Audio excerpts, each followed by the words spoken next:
परिवार के रूप में देखते हैं और विश्व को भी एक परिवार मानते हैं। भारतीय कहीं भी रहे, एक मानवीय भाव उनमें समाहित रहता है। आप ऑस्ट्रेलिया में भारत के कल्चरल एम्बेसडर हैं, भारत के ब्रांड एम्बेसडर्स हैं। भारत माता की।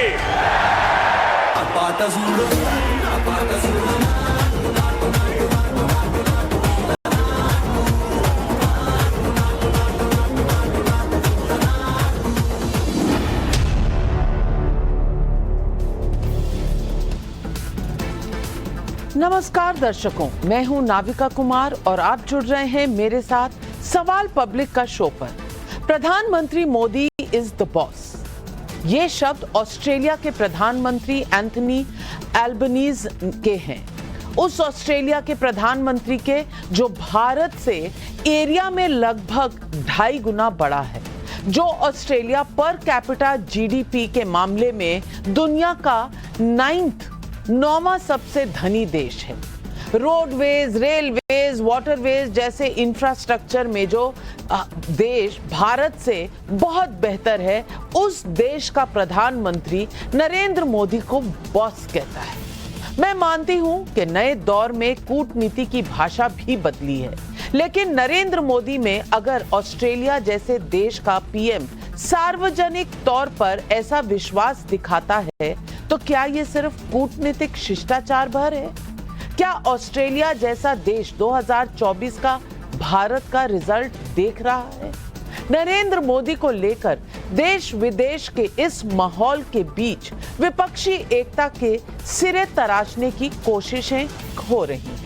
आज दिल्ली के मुख्यमंत्री अरविंद केजरीवाल पंजाब के सीएम भगवंत मान को लेकर बंगाल की मुख्यमंत्री ममता बनर्जी से मिलने पहुंचे।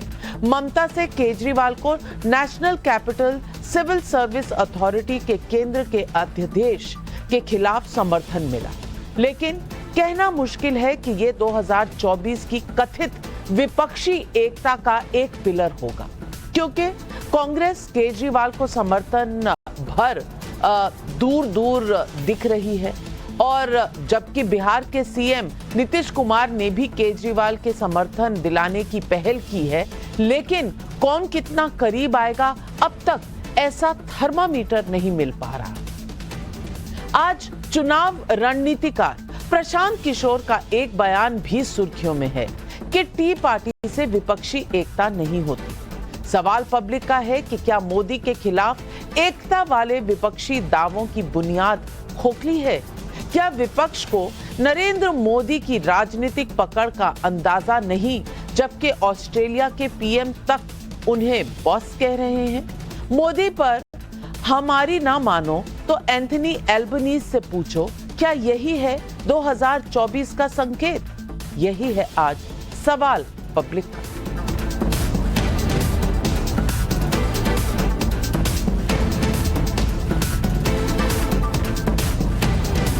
ऑस्ट्रेलिया में भारतीय समुदाय की अपनी एक अलग पहचान है।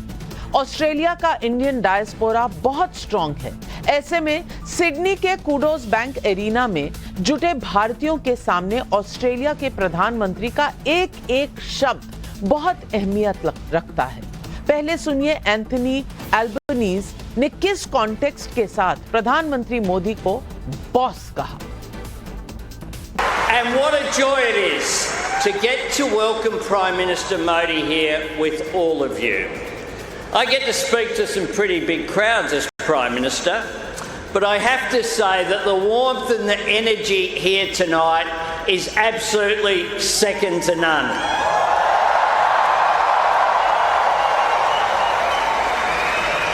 I said to my friend the Prime Minister before, the last time I saw someone on the stage here was Bruce Springsteen, and he didn't get the welcome that Prime Minister Modi has got.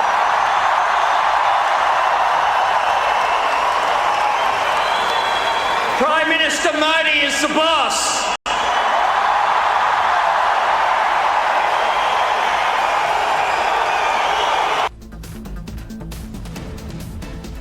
Australia के प्रधानमंत्री ने कहा कि पहले बार मैं ऐसा जोश देख रहा हूं यहां ऑस्ट्रेलिया में।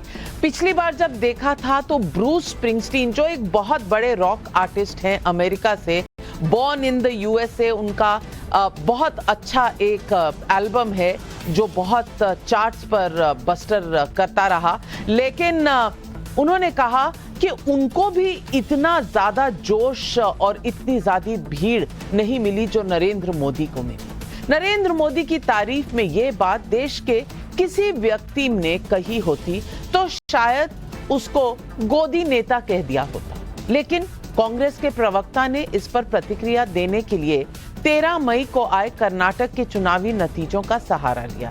सुनिए कांग्रेस प्रवक्ता गौरव वल्लभ का ये बयान। But the Australian Prime Minister has even called him the boss and superstar and even compared him with a legendary मैं तो मैम अभी बैंगलोर से आ रहा हूँ, वहाँ पे भी बैंगलोर में भी प्रधानमंत्री ऐसे ऐसे कर रहे थे। कोई सुपरस्टार तो वहाँ किसी ने बोला नहीं, ना तो मन से बोला ना मुंह से बोला। तो अब वो जो भी बोल रहे हैं, अब मैं उनके बारे में क्या बोलूं कि भाई कौन कुछ भी कह रहे हैं कि सुपरस्टार है, बॉस है। अब मैं तो देश में लोग क्या कह रहे हैं उसके बारे में मेरी रुचि ज़्यादा है कि देश के लोग क्या कह रहे हैं, और देश के लोगों ने क्या कहा। वो 13 तारीख को आपने देखा कि देश के लोगों ने प्रधानमंत्री जी को क्या कहा।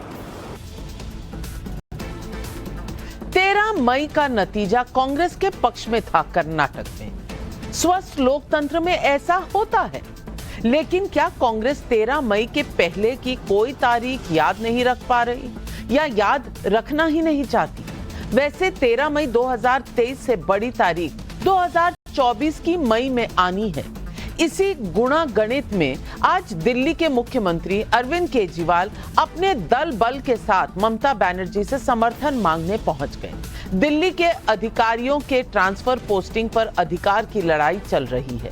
केंद्र सरकार ने 11 मई के सुप्रीम कोर्ट के आदेश में केजरीवाल को दिल्ली के अधिकारियों का बॉस बनाने के फैसले को अध्यादेश के जरिए पलट दिया है।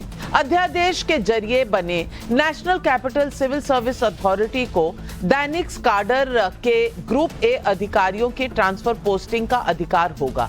इस अथॉरिटी के अध्यक्ष तो मुख्यमंत्री जरूर होंगे, लेकिन चीफ सेक्रेटरी और प्रिंसिपल सेक्रेटरी होम इसके सदस्य होंगे, यानी कि आईएएस के सदस्य जिनकी बागडोर रहेगी केंद्र सरकार के हाथ में, वो बैठेंगे मुख्यमंत्री के साथ। सुनिए इस मुद्दे पर ममता बनर्जी ने केजरीवाल को समर्थन देते हुए क्या कहा। मैं सब पार्टी को अपील करेंगे कि अगर हर पार्टी हम एक साथ में अपोजिशन हो सकता है, दिस इज द मौका है, तो एक बहुत बड़ा मैसेज जाएगा देश के लिए कि हम बीजेपी को राज्यसभा में हरा सकते हैं, तो ऑर्डिनेंस भी जा सकता है। बीजेपी को हराने के लिए 24 से पहले एक बहुत मौका मिल गया। हमारा पार्टी से हम डिसाइड किया है हम ये ऑर्डिनेंस को विरोध करेंगे और हम सुप्रीम कोर्ट का पास हम इसको जस्टिस मांगेंगे।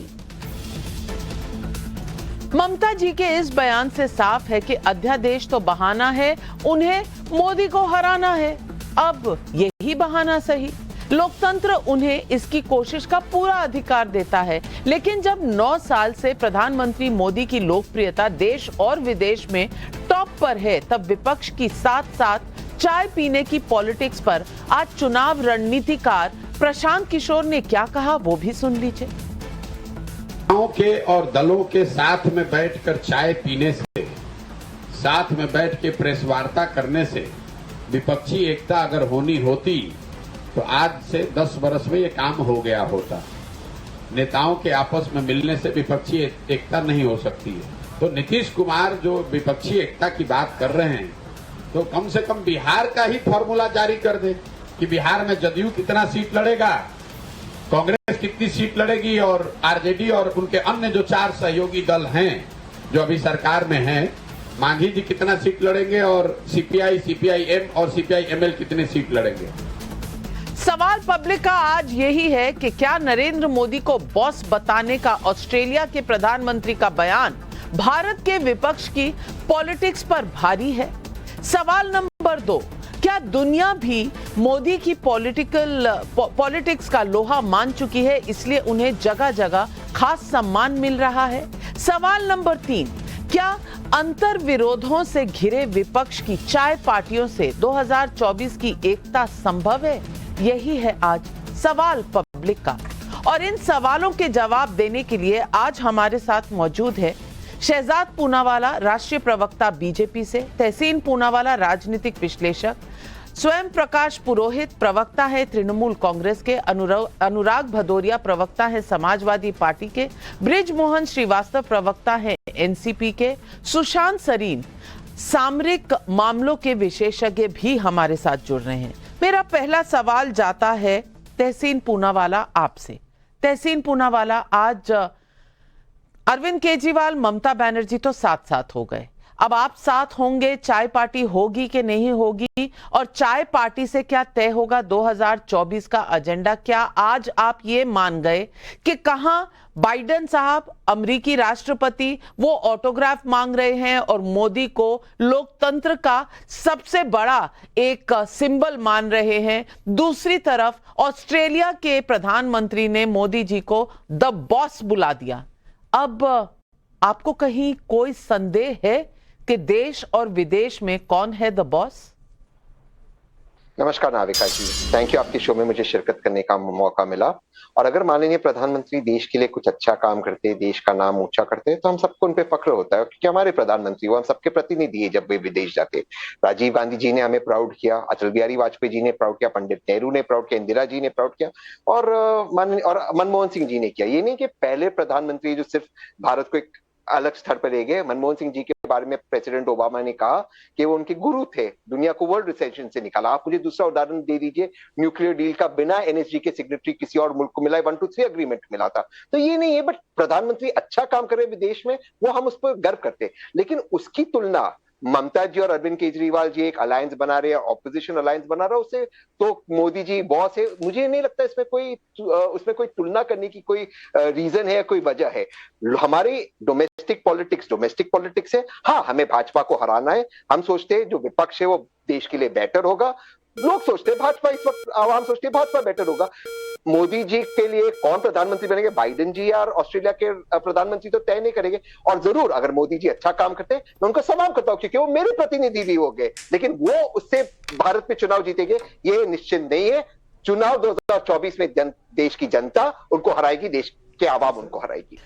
शहजाद पूनावाला जी, मैं आपसे पूछना चाह रही हूं, और सवाल इतना है कि कांग्रेस का कहना है कि कर्नाटक के चुनाव में कांग्रेस ने बीजेपी को हरा दिया, इसलिए बीजेपी को बहुत ज्यादा उछलने की जरूरत नहीं है, क्योंकि विदेश के जो इंडियन डायस्पोरा हैं वो वोट नहीं करेंगे बीजेपी के लिए, वोट तो देश की जनता करेगी। और इस वक्त जनता के सामने, इस देश की जनता के सामने बीजेपी बैकफुट पर है। जवाब दीजिए।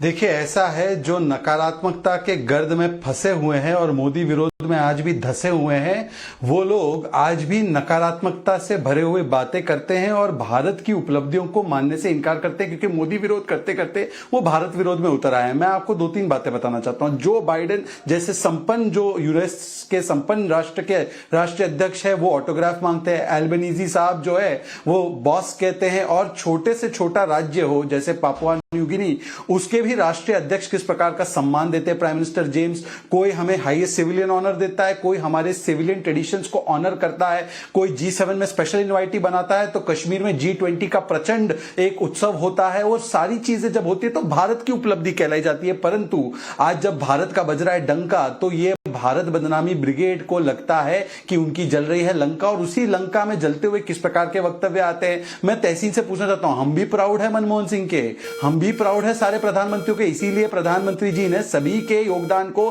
सेलिब्रेट करने के लिए एक भव्य म्यूजियम बनाया। परंतु आप बताइए, आप क्या बनाते थे? एक व्यक्ति का museum, Jawaharlal Nehru memorial, Indira memorial. यही तो सोच में अंतर है कि हम भारत की उपलब्धियों का जश्न मनाते हैं, आप एक परिवार के आगे नहीं बढ़ पाए। और सवाल यह भी पैदा होता है कि ये देखिए, एक है friends for ever, America, Australia, India, ये फ्रेंड्स फॉर एवर है, और कांग्रेस का और आम आदमी पार्टी का फ्रेंड्स विद बेनिफिट चल रहा है। इसीलिए जहां बेनिफिट नहीं नहीं, वहां फ्रेंडशिप नहीं। इसीलिए कभी ये लोग कहते हैं अत्यादेश पे सपोर्ट नहीं करेंगे, तो आम आदमी पार्टी कहती है छत्तीसगढ़ के लिकर स्कैम पे राहुल गांधी की जांच होनी चाहिए। ये फ्रेंड्स विद बेनिफिट और फ्रेंड्स दो मॉडल है देश के सामने। एक मॉडल है स्वयं पुरोहित जी तृणमूल कांग्रेस से, स्वयं पुरोहित जी तृणमूल कांग्रेस से भी हमारे साथ हैं, और मैं पूछना चाहती हूं, आज ममता बनर्जी ने कहा कि इस मुद्दे पर वो केजरीवाल जी के साथ हैं, लेकिन वो जानती हैं कि कांग्रेस शायद अभी खुल के सामने नहीं है, लेकिन ममता बनर्जी को बहाना चाहिए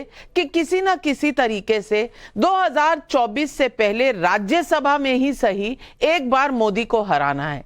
क्या ये काफी है एक यूनाइटेड ऑपोजिशन बनाने के लिए? और क्या आप विदेश में जिस तरह की प्रधानमंत्री को इज्जत मिली है उसको देखते हुए ये नहीं समझते कि कहीं ना कहीं ऑपोजिशन कैंप में बहुत बहुत बटे हुए सब नजर आ रहे हैं? देखिए, ये ऑपोजिशन इम्यूनिटी की बात 2019 के बाद 2021 का जब विधानसभा चुनाव हुआ पश्चिम बंगाल में, तब से हमारी माननीय मुख्यमंत्री ममता बनर्जी ने ये आवाज उठाई है, और ये हमेशा बार बार ये आवाज उठती है कि ममता बनर्जी ने इस चीज का विरोध किया, गलत नीतियों का विरोध किया। 33 साल के वामपंथी शासन को उखाड़ने के बाद में 2021 में ममता बनर्जी ने नारा दिया कि भाजपा हटाओ देश बचाओ। ये नारा ममता बनर्जी ने दिया, तो दिल्ली के अंदर में जाकर के ममता बनर्जी और भी राजनीतिक दलों से मुलाकातें कर चुकी है। ये अध्यादेश है, ये सुप्रीम कोर्ट के ऑर्डर की अवमानना है, तो इसके खिलाफ में जो लोकतंत्र की दुहाई देते हैं, देखिए नो आईडी नो वोट, ये मांग वामपंथियों के खिलाफ लोकतंत्र को बचाने के लिए ममता बनर्जी ने उठाई थी। आज वही आवाज देश के अंदर में है कि हमारे देश के अंदर में लोकतंत्र का गला दबा दिया गया है। आज विदेशों में आप चाहे कितने भी डंके बजा लीजिए, अपने प्लानिंग करके एक इवेंट मैनेजमेंट कर लीजिए, मगर उससे देश की जनता का पेट नहीं भरने वाला है। 82 करोड़ लोग आज भी राशन की लाइन में खड़े हैं, जिनको मुफ्त राशन लेना पड़ रहा है। महंगाई और नौकरी का मुद्दा है, रोजगार बेरोजगारी का मुद्दा है, उन सब मुद्दों पे हम बात नहीं कर रहे हैं। जब चाहे नोटबंदी कर दी जाती है इस देश के अंदर में, जब चाहे जो तानाशाही जैसे फैसले दिए जाते हैं।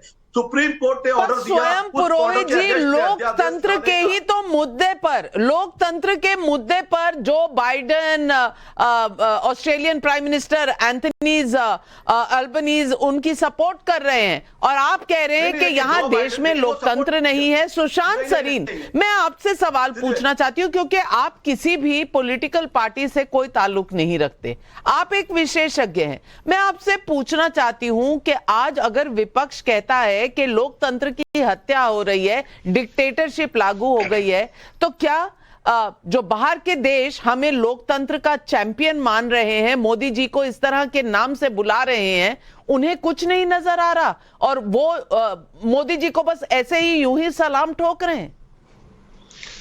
नाविका, आज से चंद दिन पहले एक चुनाव हुआ कर्नाटक में, जहां पर जो सत्ताधारी पार्टी थी भारतीय जनता पार्टी, वो पराजय हुई। एक ऑर्डरली ट्रांजिशन हुआ, और जो पार्टी चुनाव जीत करके आई उसको सारे प्रोटोकॉल के साथ सत्ता सौंप दी गई। कितने देशों में इस तरीके से होता है? अगर ये लोकतंत्र नहीं है और ये लोकतंत्र की मौत है, और ये चुनावी जो प्रणाली है उसमें हस्तक्षेप था और उसमें पता नहीं क्या क्या किया गया, उसके बावजूद अगर एक विपक्षी पार्टी जीत जाती है, तो इससे बड़ा लोकतंत्र की जीत क्या हो सकती है? जितने साफ चुनाव भारत में होते हैं शायद ही दुनिया में कहीं पे होते हैं। अमेरिका जो अपने आप को लोकतंत्र का चैंपियन मानता है, उनके चुनाव हम देख चुके हैं। 3-3 हफ्ते तक उनका रिजल्ट नहीं आता, रिजल्ट आता है तो उसके ऊपर भी फिर हम देख चुके हैं वो जो दृश्य उनके कैपिटल सिटी में हुए हैं। बाकी देशों में भी हम देख चुके हैं कि लोग जब चुनाव के रिजल्ट आते हैं तो वो मानते ही नहीं है। भारत में चाहे वो भारतीय जनता पार्टी हो या विपक्ष की पार्टियां हो, जो भी जनता डिसाइड करती है सब उसको सर आंखों पे लेकर के चलते हैं। इससे बड़ा लोकतंत्र का और क्या प्रमाण हो सकता है? बाकी सब प्रचार है, बाकी सब राजनीति है, और वो चलती रहेगी।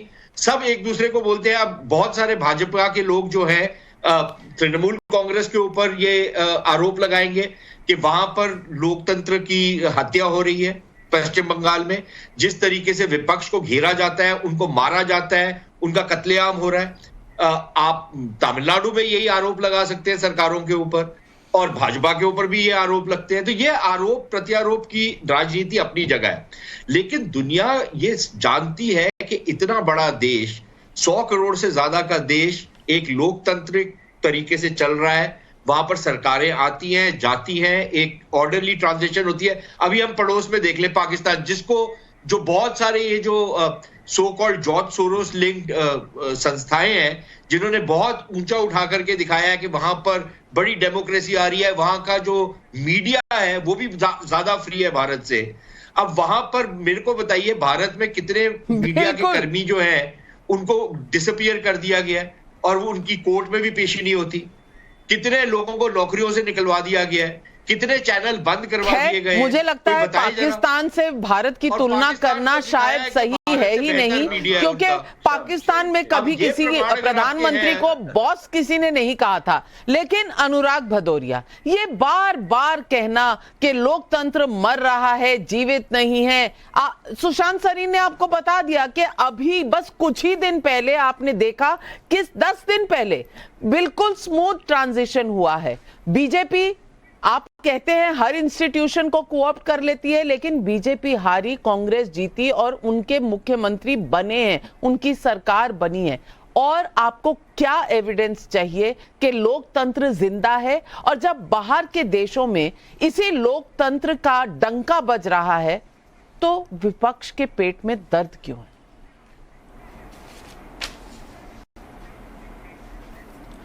देखिए, विपक्ष के पेट में कोई दर्द नहीं है, भारतीय जनता पार्टी के पेट में दर्द जरूर रहता है। वो हर चीज़ का क्रेडिट लेने का दर्द जो होता है।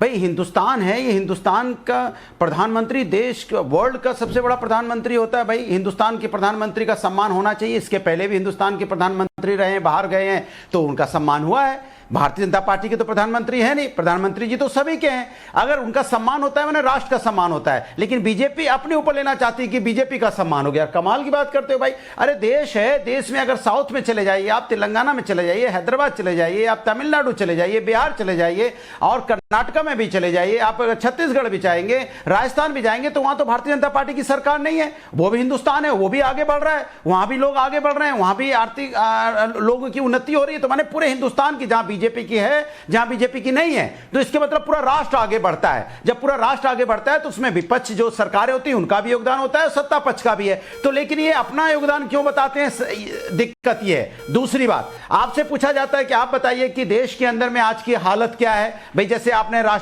जब हमने कहा कि आपका नया संसद बन रहा है, तो भाई राष्ट्रपति जी से उद्घाटन क्यों नहीं होना चाहिए? तब आप कहते हैं कांग्रेस राष्ट्रपति का सम्मान नहीं करती, उसने राष्ट्रपति जी के लिए ये शब्द बोले, तो आप सम्मान कर दीजिए। आप संसद भवन जो नया बन रहा है उनसे उद्घाटन करा दीजिए। आप कांग्रेस को छोड़िए, आप अपनी बात कीजिए। फिर आप कहते हो कि नहीं, जो यहाँ विपक्ष है वो अपने सहयोगी दिल का सम्मान नहीं करता, आपस में उनके वहां तनातनी चलती रहती है। तो भाई आप बताइए, आप जेडीयू के साथ, अनुराग भदौरिया जी, मुझे आपकी बात ही समझ में नहीं आ रही, और मैं ये समझने की कोशिश करती हूँ बृजमोहन श्रीवास्तव जी से। बृजमोहन श्रीवास्तव जी, अनुराग भदौरिया जी कह रहे हैं एक तरफ कि 9 सालों में देश को खत्म कर दिया, दूसरी तरफ कह रहे हैं अगर बाहर के मुल्क में जाकर किसी की तारीफ हो रही है तो पूरे भारत की हो रही है। जब भारत खत्म हो गया तो तारीफ क्यों हो रही है? ये तो किसी को बताना चाहिए। और भारत की लोकतंत्र के मुद्दे पर तारीफ हो रही है, तो क्या विपक्षी दल जो कह रहे हैं यहां लोकतंत्र मर चुका है, क्या वो गलत बोल रहे हैं? एक तरफ की बात बताइए अनुराग भदौरिया जी, हर चीज को लपेट कर ले आते हैं और फिर जलेबी बना देते हैं। देखिए, मैंने जलेबी कहा, नाविका जी बहुत स्पष्ट कर दूं कि जो मैं तो आज बहुत प्रसन्न हूं इस बात से कि आदरणीय जो यहाँ होना चाहिए, महंगाई, बेरोजगारी, भदौरिया जी, बृजमोहन श्रीवास्तव जी बोलना चाह रहे हैं, आप उनको तो दे दीजिए। भदौरिया जी उनको तो दे दीजिए। भारतीय जनता पार्टी पे सब नहीं, तो मुझे 10 सेकंड दे दीजिए ना, मेरी बात पूरी नहीं हुई थी। नहीं, मुझे 10 सेकंड देते, मेरी बात पूरी हो जाती। 60 सेकंड के बाद मैंने आपको 60 सेकंड और दे दिए। अगर आपकी बात तब भी पूरी नहीं हुई तो थोड़ी सी बात दिल में बचा के रखिए, आऊंगी दोबारा आपके पास। बृजमोहन श्रीवास्तव जी। अबे बहुत बड़ा। नाविका जी, मैं तो सबसे पहले आदरणीय मोदी जी को आज धन्यवाद देना चाहता हूं कि विदेशी धरती से आज उन्होंने 2 अद्भुत काम किए। एक अद्भुत काम उन्होंने ये किया कि भारतीय जनता पार्टी को मुंहतोड़ जवाब उन्होंने दिया। इसलिए कि भारतीय जनता पार्टी लगातार इस बात को कहती थी कि 2014 के बाद ही इस देश में प्रगति हुई, इसके पहले कभी कुछ नहीं हुआ।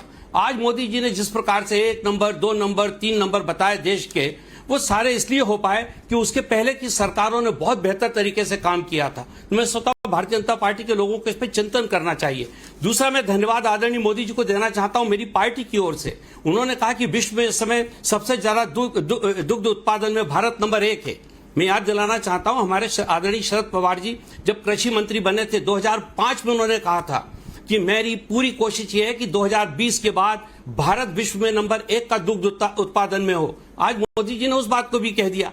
तो मैं सोचता हूं कि आज उन्होंने, दूसरे शब्दों में अगर कहूं तो भारतीय जनता पार्टी की उन्होंने हार स्वीकार कर ली है, क्योंकि लगातार 9 साल से यही प्रचार चल रहा है कि भारत में कोई काम नहीं हुआ। अब जहां तक बात लोकतंत्र की आती है तो मैं आपसे एक बात कहना चाहता हूं, लोकतंत्र मरा नहीं है, लेकिन इस लोकतंत्र में जिसे मदर ऑफ डेमोक्रेसी आदरणीय मोदी जी कह रहे हैं, जिसको Bharatiya Janata party mother of democracy कहती है, उसकी हालत क्या है कि अगर किसी के साथ अन्याय होता है, उस अन्याय के खिलाफ पुलिस रिपोर्ट दर्ज करने को तैयार नहीं होती और हमारे उन देश के नागरिकों को सुप्रीम कोर्ट जाना होता है और सुप्रीम कोर्ट के ऑर्डर के बाद पुलिस उनको गिरफ्तार तक नहीं करती है। यह है मदर ऑफ डेमोक्रेसी। जिस डेमोक्रेसी की बात आप देश के बाहर कर रहे हैं, आप थोड़ा देखिए तो सही देश में आपने क्या हालत कर दी है। और इन्हीं बातों को लेकर देश में जितनी भी विपक्षी पार्टियां हैं, जो भी भारतीय जनता पार्टी से असहमत हैं उनके इन कार्यकलापों से, वो सारे लोग एकजुट हो रहे हैं। और मुझे पूरा विश्वास है कि आने वाले दिनों में मोदी जी को भारत की जमीन पे ही जवाब मिलेगा इस बात का जो उन्होंने वहां पे बोला है। शहजाद पूनावाला जी, धमकी आ गई कि सब एकजुट हो रहे हैं और जवाब मिलने वाला है मोदी जी को, जवाब दीजिए।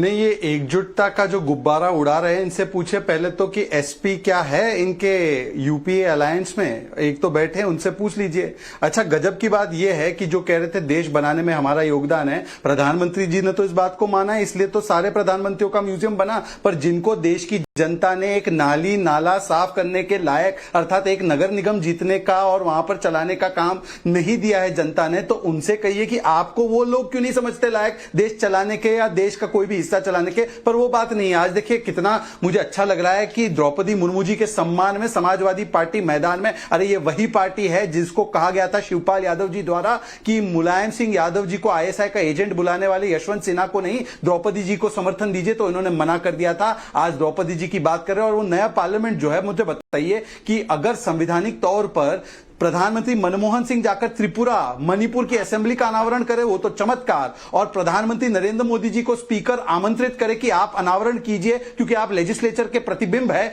तो वो गुनेगार। ये दोहरे मापदंड, इसलिए मैं कहता हूं India is mother of democracy, but this people are mother of democracy and grand mother of. राष्ट्रपति जी से नहीं करवाएंगे, राष्ट्रपति जी से नहीं करवाएंगे, तो बोल दीजिए कि मैं राष्ट्रपति जी से नहीं करवाएंगे। अनुराग कमाल है, अनुराग जी राष्ट्रपति को राष्ट्रपति बनाने में समाजवादी नहीं करवाएंगे। एक बार बता दीजिए हमें। नहीं, आप बोल दीजिए, आप बोल दीजिए राष्ट्रपति जी।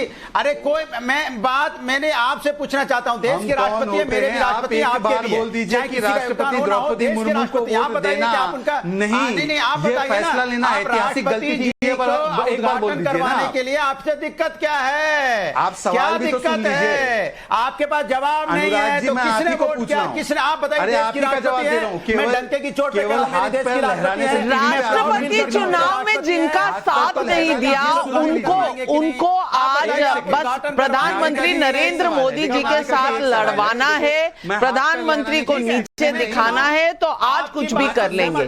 क्या ये कोई बात बनती है इस वक्त? और मैं ये पूछना चाहती हूँ स्वयं पुरोहित जी से, राष्ट्रपति इनॉग्रेट नहीं कर रहे, ऐसे कई प्रेसिडेंट्स हैं, चाहे वो इंदिरा गांधी जी के समय का देख लीजिए, चाहे वो राजीव गांधी जी का समय का देख लीजिए, चाहे वो मनमोहन सिंह जी के समय का देख लीजिए, तमाम जगह ममता बनर्जी ने भी अपने पार्लियामेंट या असेंबली के कई ऐसे क्षेत्र में उद्घाटन खुद किए हुए हैं।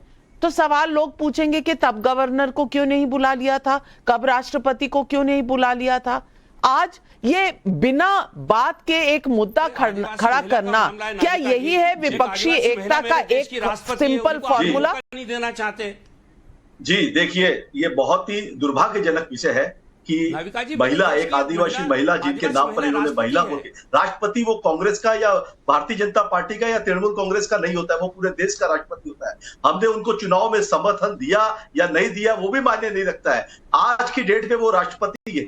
है। और अगर वो कोई भी नया काम, अगर बड़ा काम हो रहा है, नया संसद भवन बन रहा है, देखिए संसद भवन में लोकतंत्र की आस्था बसती है, आत्मा बसती है। उस लोकतंत्र के अंदर में जब आप जाते हैं और उसके अंदर में अगर हम महामहिम को नहीं बुलाते हैं तो यह अपने आप में एक अपमान है। इस देश के आत्मा का अपमान है, देश के शरीर का अपमान है। ये भारतीय जनता पार्टी, देखिए दो तरह की बात है। जिस चश्मे का नाम लेकर के मोदी जी आए, मोदी जी ने स्वच्छ भारत अभियान के अंदर में महात्मा गांधी का चश्मे का इस्तेमाल किया और उद्घाटन कर रहे हैं किस दिन?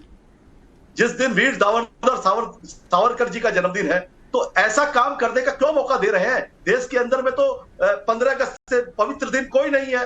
15 अगस्त को भी उद्घाटन किया जा सकता था। आपको प्रधानमंत्री के उद्घाटन करने पर भी दिक्कत है, प्रधानमंत्री किस दिन पर उद्घाटन कर रहे हैं उससे भी दिक्कत है। अब तहसीन पूनावाला जी, आपकी दिक्कत किन किन मुद्दों से है वो भी बता दीजिए, तो एक साथ शहजाद जी से जवाब लेती हूँ। तहसीन, मैं उम्मीद करता हूँ मुझे थोड़ा सा समय देंगे।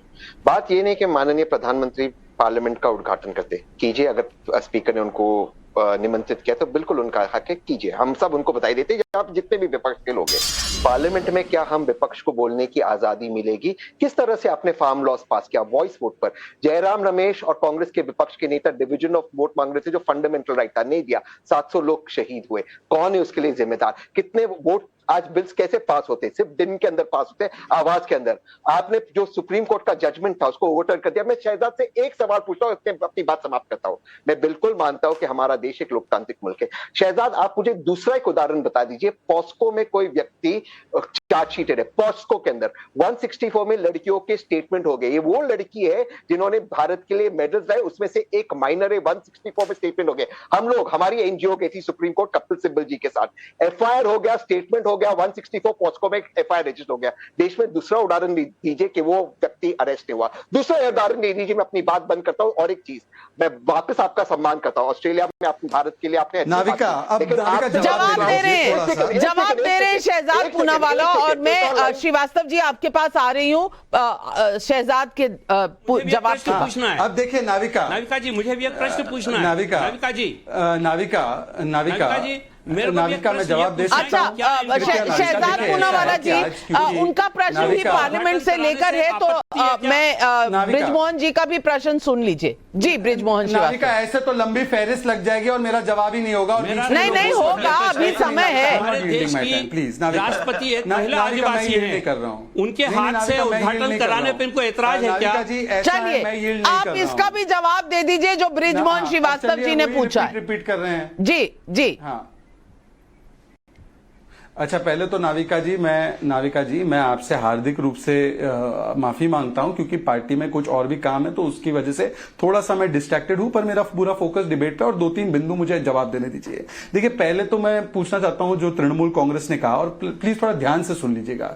अगर प्रधानमंत्री मोदी के हाथों से स्पीकर के न्योते पर, इनवाइट पर पार्लियामेंट का अनावरण करना तौहीन है प्रेसिडेंट का, तो जब प्रधानमंत्री इंदिरा जी ने या प्रधानमंत्री राजीव जी ने इनॉग्रेशन किया था पार्लियामेंट के अलग अलग बिल्डिंग्स का, या जब त्रिपुरा, मणिपुर और तमिलनाडु की असेंबली का इनॉग्रेशन सोनिया गांधी के हाथों से हुआ, तो क्या उस समय गवर्नर और संविधान का अपमान था? संविधान की हमारी पूरी परिस्थितियों में एग्जीक्यूटिव का हेड प्रेसिडेंट होता है, लेजिस्लेचर का हेड पार्लियामेंट होता है, पार्लियामेंट में स्पीकर होता है, और स्पीकर में लीडर ऑफ हाउस होता है जो प्रधानमंत्री है, और उन्हीं को तय करना है, और लेजिस्लेचर की बिल्डिंग का इनॉग्रेशन हो रहा है। पहली पॉइंट। दूसरी पॉइंट मैं पूछना चाहता हूं, तहसीन पूनावाला ने बोला स्टाइफलिंग ऑफ डेमोक्रेसी में डिबेट होना चाहिए। अरे भाई, 14 बिल आपने 4-4 मिनट की अवधि में पारित किए थे यूपीए के टेन्योर में, और लोकसभा और राज्यसभा को बंद करके इमरजेंसी लगाने का काला कृत्य आपके डीएनए में है। आज आप लोग ये बड़ी बड़ी बातें ना करें, जो इमरजेंसी को गला घोट के मारने का काम किया था, एक बार ही हुआ है पूरे लोकतंत्र में। तीसरी बात पे आता हूं, एससी को ओवरटर्न कर दिया हमने,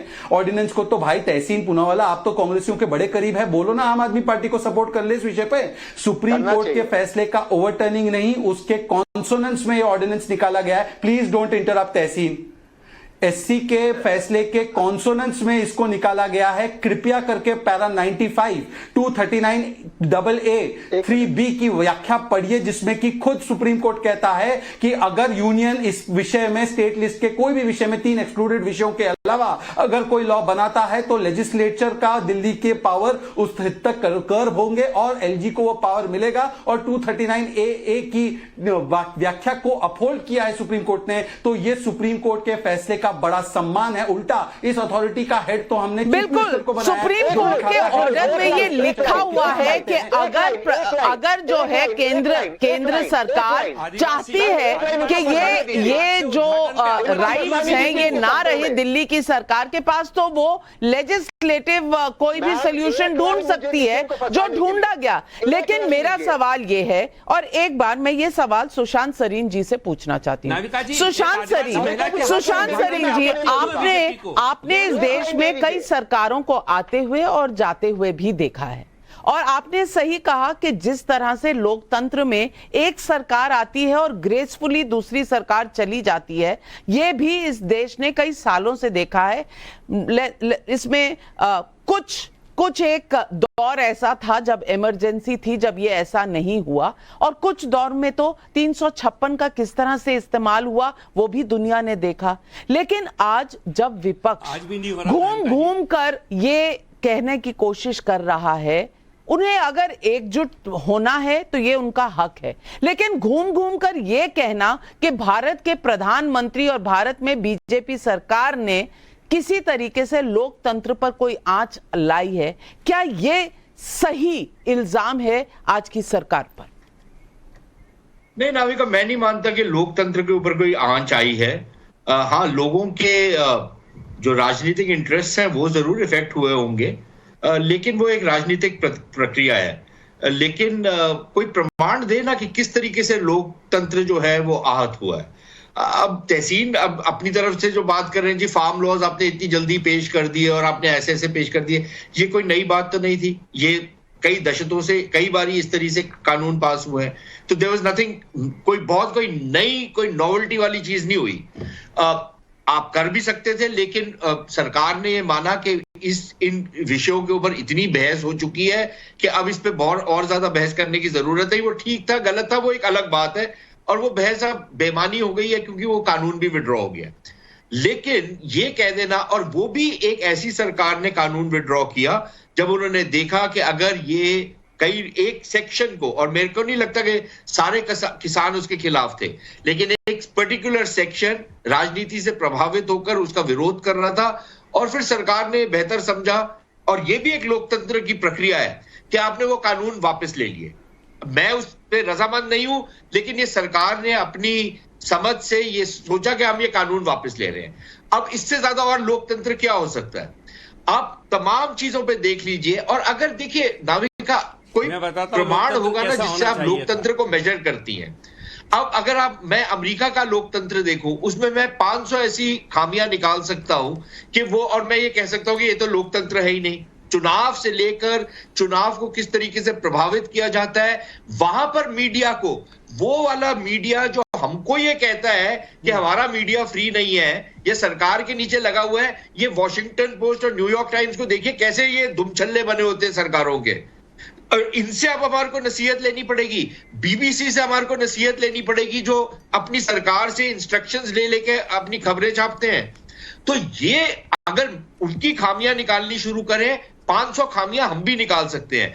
वहां पर भी कई सारे ऐसे पत्रकारों को जेल में डाला गया है जिन्होंने उनके हिसाब से उनकी जो कानून है उसका उल्लंघन किया है।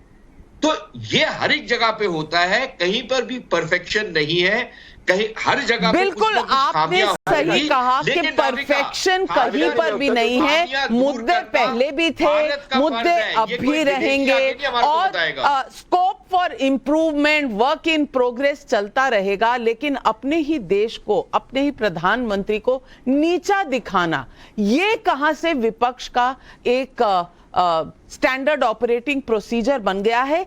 इस बात का कहीं ना कहीं आत्मचिंतन करने की जरूरत है या नहीं, बृजमोहन श्रीवास्तव जी?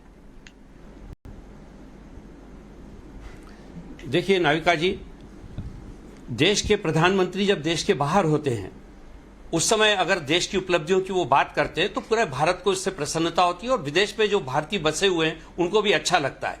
लेकिन जब देश की भूमि पर प्रधानमंत्री के किसी मुद्दे पर या प्रधानमंत्री के किसी प्रोग्राम को लेकर अगर आलोचना की जाती है, इसका मतलब ये कदापि नहीं है कि देश के प्रधानमंत्री की आलोचना हो रही है। वो देश के एक राजनीतिक दल के नेता हैं और यदि उनकी पार्टी अगर गलत फैसला लेती है, जैसे मैं आपसे कह रहा हूं, लोकतंत्र की बात कर रहे थे अभी सुशांत भाई, मैं सरीन साहब से पूछना चाहता हूं, अगर किसान आंदोलन, किसान का बिल आया था और उससे अगर भारतीय जनता पार्टी सहमत नहीं थी कि वो वापस नहीं होना चाहिए, तो उनको चुनाव में आ जाना चाहिए था। तो कहा जाता कि लोकतंत्र जिंदा है, कि भारतीय जनता पार्टी ने इस मुद्दे पे जिसपे कि आम लोग सहमत नहीं थे उस पे चुनाव में आए और अगर चुनाव में जीत गए तो वो कानून बन जाएगा। लेकिन उनमें साहस नहीं था। तो लोकतंत्र के कहने से काम नहीं बनता। आप मुझे बताइए कि पास्को एक्ट में अगर किसी के खिलाफ केस रजिस्टर्ड हो जाए तो उसकी तत्काल गिरफ्तारी होना चाहिए या नहीं? जब ये पास्को एक्ट में लिखा हुआ है, ये किसने बिल पास किया? हमारी संसद ने किया है ना, संसद ने कानून बनाया है, तो क्या पुलिस को उसके ऊपर कार्रवाई नहीं करना चाहिए? आप कह रहे हैं लोकतंत्र जिंदा है, लोकतंत्र जिंदा कहां है? लोकतंत्र को पूरी तौर से पंगु बना दिया गया है और साथ ही साथ जितनी भी इस प्रकार की एजेंसियां हैं उन सबों को भारतीय जनता पार्टी की मेंबरशिप दिलवा दी गई है, जिससे कि वो डर के मारे किसी भी हालत में देश के संविधान के अनुरूप काम ना करें। हमारे आईपीएस ऑफिसर किस बात पे लोकतंत्र को पंगु बना दिया गया है, ये किस तरह की भाषा है? मैं पूछना चाहती हूँ आज मैं सबसे पूछना चाहती हूँ कि भारत जिस देश में हम सब रहते हैं, आप भी रहते हैं, हम भी रहते हैं, तहसीन पूनावाला, क्या ये लोकतंत्र है या पंगु है? नाविका जी, पुलिस ऑफिसर को क्या करना चाहिए? पुलिस ऑफिसर को क्या करना चाहिए? नाविका जी, मैं अपनी बात रख दूं, अगर मैं अपनी बात रख सकता हूं। पुलिस ऑफिसर ने किसके राज में क्या क्या किया है? बृजमोहन श्रीवास्तव जी, इस पर हमारा मुंह ना खुलवाएं तो बेहतर है।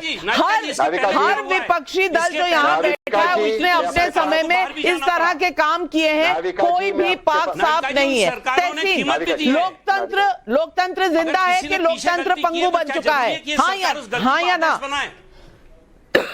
नाविका जी, मैं आपसे सवाल पूछ रहा हूँ भाजपा के प्रवक्ता से, हाँ अगर उन्होंने लोकतंत्र जिंदा नाविका जी, मैं इसे है, जवाब नहीं दूंगा, मैं अपनी बातों को नहीं चाहते मैं सवाल पूछ रही हूँ और मैं हूँ एंकर शो की। लोकतंत्र जिंदा है, हाँ या ना? लोकतंत्र हमारे मुल्क में जिंदा है, लेकिन हमारे मुल्क में इस वक्त इट इज इम्परफेक्ट। मुझे अपने में बात करने का मौका दीजिए। ठीक है, मैं पुरोहित जी से पूछना चाहती हूँ, देश में लोकतंत्र है कि नहीं? अगर ममता बनर्जी अभी चुनाव जीतती है तो क्या लोकतंत्र जिंदा होने का ये प्रमाण नहीं है? नहीं, पुरोहित जी, one vote comes out, yeah. That's how it happens.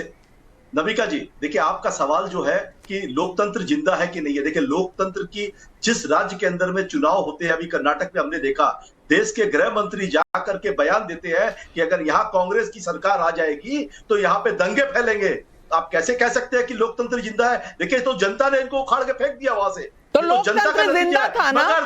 लोकतंत्र जिंदा था, इसलिए जनता ने उखाड़ दिया। ये बयान एक देश के गृह मंत्री का होता है क्या कि अगर हमारी सरकार नहीं बनेगी तो दंगे होंगे? ये देश के गृह मंत्री का बयान होता है और उनके ऊपर में कोई कार्रवाई नहीं होती है। बता दीजिए, आपकी सरकार ने कितने जर्नलिस्ट पर, पत्रकारों पर एफआईआर दर्ज किए? लोकतंत्र में आप दर्ज करिए, आपको कोई दिक्कत है आदमी कोर्ट जाएगा। अगर आपको दिक्कत है उनके बयान से दिक्कत है, कोर्ट ले जाइए, कोर्ट सेटल कर देगा। यही तो लोकतंत्र होता है। अरे आदमी की इंसान की नियत, नीति, यही तो समझ में आती है राजनीति के अंदर में। बहुत से सवाल आ रहे हैं दर्शकों के। अतुल कुमार सोनी का बिलासपुर से सवाल है, एक मोदी है जो भारत देश का परचम विदेश में ऊंचा लहराने में लगे रहते हैं और दूसरी तरफ राहुल गांधी जैसे नेता हैं जो विदेशी धरती पर मजाक बनाते हैं, तो क्या विपक्ष को मोदी जी से कुछ सीखना नहीं चाहिए? तहसीन पूनावाला जी, इसका जवाब दे दीजिए। उम्मीद है मुझे थोड़ा सा बोलने देगी। एक हर नेता, देश का कोई भी नेता, कोई भी व्यक्ति देश के खिलाफ है, ना मोदी जी, ना राहुल जी, ना अखिलेश जी। ये हमें बंद करना चाहिए, देश के खिलाफ है, और आपके दर्शकों को भी ये समझना चाहिए, बंद होना चाहिए। एक दूसरी बात, देश का अपमान तब होता है जब देश के मेडल विनर्स बैठे हुए उनको आईपीएल के मैच में जाने नहीं देते क्योंकि उनके टी शर्ट पे लिखा है कि जिसने हमारा शोषण किया उनको अरेस्ट कीजिए। ये देश का अपमान तब होता है। मैंने आपसे सवाल पूछा, उसका जवाब नहीं मिला मुझे। पॉस्को एक्ट में अक्यूज जिसने 164 में विक्टिम से शहजाद पूनावाला जवाब दीजिए। मेरी बात समाप्त होनी चाहिए। शहजाद पूनावाला जवाब दीजिए। एक लाइन और चाहता हूँ, देश का अपमान तब होता है जब मणिपुर में हमारे भारतीय। ठीक है, आपने सवाल पूछा, जवाब सुनिए, शहजाद। मणिपुर में हमारे भारतीय डिस्प्लेस्ड है, अब उनके लिए कब इंसाफ मिलेगा? देश के गृह मंत्री और देश के प्रधानमंत्री कैंपेन कर रहे थे, हमारा जवाब दे रहे हैं। तहसीन जी, सांस लीजिए, डीप ब्रीदिंग कीजिए और जवाब सुनिए। जी मैम। नाविका जी, जयराम रमेश का ट्वीट आया है मोदी जी का फोटो लगाते हुए, जवाहर सरकार के ट्वीट को कोट ट्वीट करते हुए, नोबडी टू हग। क्या प्रधानमंत्री नरेंद्र मोदी भाजपा के नेता के रूप में गए हैं G7 में? चलिए छोड़ देते। तहसीन स्वयं ने यशवंत सिन्हा के एक ट्वीट को कोट ट्वीट करके कहा, जिसमें यशवंत सिन्हा ने जिस प्रकार की शब्दावली इस्तेमाल की प्राइम मिनिस्टर जेम्स और पापुआ न्यू गिनी, जिसको मैं बहुत गर्व से देखता हूं उस राष्ट्र को, कि उस राष्ट्र ने अपनी सारे प्रोटोकॉल को चेंज करके भारत का सम्मान बढ़ाया और उसके राष्ट्रीय अध्यक्ष ने भारतीयता के संस्कृति का सबसे बड़ा पैमाना जो पैर छूना होता है वो देखकर हमें सम्मान दिया। उसका मजाक, भद्दा मजाक इनके प्रेसिडेंट कैंडिडेट ने उड़ाया। तहसीन पूनावाला, क्या ये राष्ट्रहित में था? इतनी मोदी से घृणा करोगे कि तुम देश को गालियां देना शुरू कर दोगे, और हमारे देश को ही नहीं, दूसरे देश को भी जो सम्मान दे रहा है भारत को। तीसरी बात मैं पूछना चाहता हूं, पॉक्सो तहसीन पूनावाला, ये पॉक्सो केस को लेकर सुप्रीम कोर्ट आपकी पूरी मंडली गई सबसे बेस्ट लॉयर्स के साथ। सुप्रीम कोर्ट ने कहा बार बार मत आओ, चल रहा है, दिल्ली पुलिस अपना काम कर रही। पर मैं आपसे पूछना चाहता हूं, पॉक्सो एक्ट में जब चार्ज फाइल हुआ, please don't interrupt, POCSO charge में जब केस फाइल हुआ था गायत्री प्रजापति के खिलाफ, तो ये हरे कुर्ते वाले की पार्टी ने उसको साइकिल पर बिठा के प्रचार किया, और जब वो कन्विक्ट हुआ, convicted first person politician convicted POCSO, तब उसकी बीवी को टिकट दिया। तुम्हारी मुंह पर लगाम लग गई है तहसीन पूनावाला, कब तुमने एक बार भी स्टैंड लिया? और मैं आखिरी बात कहना चाहता हूं, देखिए कि ये जो प्रधानमंत्री के विषय में बार बार बोलते हैं ना, मैं एक ही चीज पूछना चाहता हूं, ये एसपी जो है विपक्षी एकता, क्या आप यूपीए के अंदर है या नहीं है? अनुराग भदौरिया जी जवाब दीजिए। सब कुछ लोकतंत्र में हार हुई है, अनुराग भदौरिया जी जवाब दीजिए ना, यूपी में है या नहीं है? यूपी में है कि नहीं? मैं जवाब दे रहा हूं जी। अरे सुन लीजिए, अरे सुन लो भाई, सुन लो, अब जवाब दे रहा हूं। देखिए, देश के राष्ट्र के मुद्दे देश के क्या हैं? महंगाई, बेरोजगारी, किसान, स्वास्थ्य और एजुकेशन। ये राष्ट्र के मुद्दे पे हम एक हैं। सुन लो कान खोल के, देश के मुद्दे पे हम एक हैं, क्योंकि ये जनता का मुद्दा है जिस पे आप चर्चा नहीं करना चाहते हो। आप इधर उधर की बातें करोगे दुनिया भर की, लेकिन जनता के असली मुद्दों पे आप चर्चा नहीं करना चाहते। हम इस मुद्दे पे एक हैं और एक रहेंगे। इसी मुद्दे पे 2024 में चुनाव होगा, जिसपे भारतीय जनता पार्टी की हार होगी, क्योंकि जनता वर्सेस भारतीय जनता पार्टी होगा। कौन से मुद्दे लेकर गए थे? तो जनता कह रही है, सुनिए, यही महंगाई, बेरोजगारी, किसान। अरे 14, 17, 19, 22 में बाइपोल, 23 में बाइपोल, 23 में नगर निगम, नगर पंचायत, नगर पालिका के चुनाव में कौन सा मुद्दा लेकर गए थे? अनुराग भदौरिया, हल्ला मचा लो, लेकिन आपको हार का मुंह देखना पड़ेगा। अभी जो चुनाव इसकी शुरुआत कर्नाटक से हुई है, वहां बहुत नाटक किया था, कर्नाटक ने आपका नाटक बंद किया। अब देश में, लेकिन यूपी में तो नाटक आप नहीं बंद कर पाए अनुराग भदौरिया। जनता ये भी देख रही है। जीत का राजकोट से सवाल आ रहा है, क्या अब दुनिया की भी बात नहीं सुनेंगे जो नरेंद्र मोदी को सबसे प्रभावशाली नेता मान रही है? सुदीप कुमार का पटना बिहार से सवाल है, विपक्ष एक साथ बैठकर कितनी भी चाय पी ले, पर सबसे अच्छी चाय तो 2024 में मोदी जी ही पिलाएंगे। क्या विपक्ष वो चाय पिएगा?